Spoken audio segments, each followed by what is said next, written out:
अमेरिकेतील नागरिकांना कर चुकवेगिरी, डिजिटल अरेस्ट आणि कर्ज योजनांच्या नावाखाली फसवणूक करणाऱ्या बनावट आंतरराष्ट्रीय कॉल सेंटरचा छत्रपती संभाजीनगर पोलिसांनी पर्दाफाश केलाय।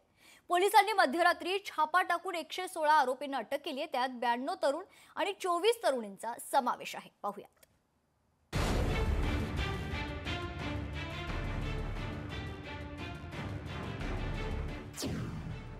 छत्रपती संभाजीनगरमध्ये बनावट कॉल सेंटरचा भांडाफोड। महाराष्ट्र पोलिसांना थेट अमेरिकेतून ईमेल। अमेरिकन नागरिकांना फसविणारे बोगस कॉल सेंटर।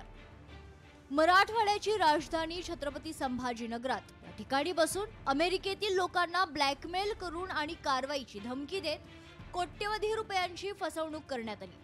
हे कॉल सेंटर चालवणारे सर्व आरोपी गुजरातचे आहेत। या कॉल सेंटर मधून अमेरिकन नागरिकांना ईमेल, SMS आणि फोनद्वारे फसवणुकीचे संदेश पाठवले जात होते। कॉल सेंटर मधील कर्मचारी अस्खलित इंग्रजीत बोलून पीडितांचा विश्वास संपादन करत नंतर त्यांना डिजिटल अरेस्ट किंवा कर चुकवेगिरीच्या भीतीने Amazon, iTunes, झेले किंवा वेस्टर्न युनियन कार्ड खरेदीस भाग पाडले जात होते।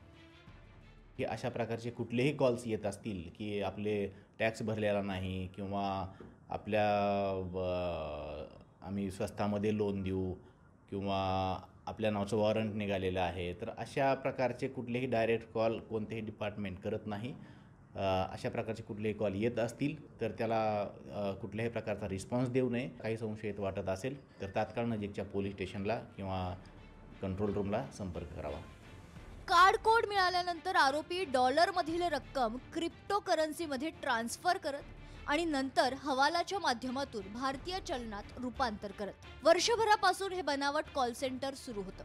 KS एंटरप्राइजेस नावानं नोंद असलेले हे ठिकाण चिकलठाणा औद्योगिक परिसरातील 4 मजली इमारतीत होतं।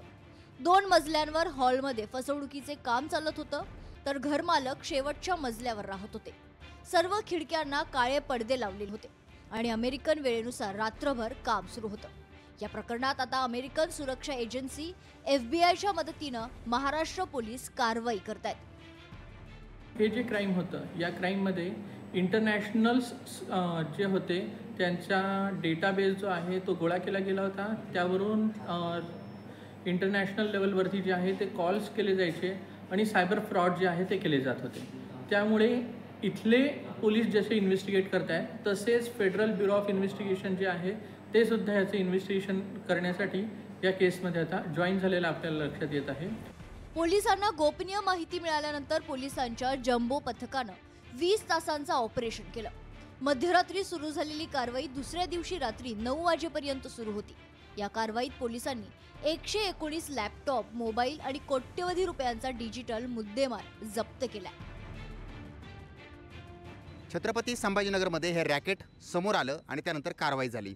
यामध्ये किती जण दोषी आहेत आणि किती जणांवर कारवाई केली जाणार हे स्पष्ट अजून झालेलं नसताना दुसरीकडे FBIच्या मदतीनं म्हणजेच अमेरिकन संस्थेच्या मदतीनं याचा शोध घेतला जातोय।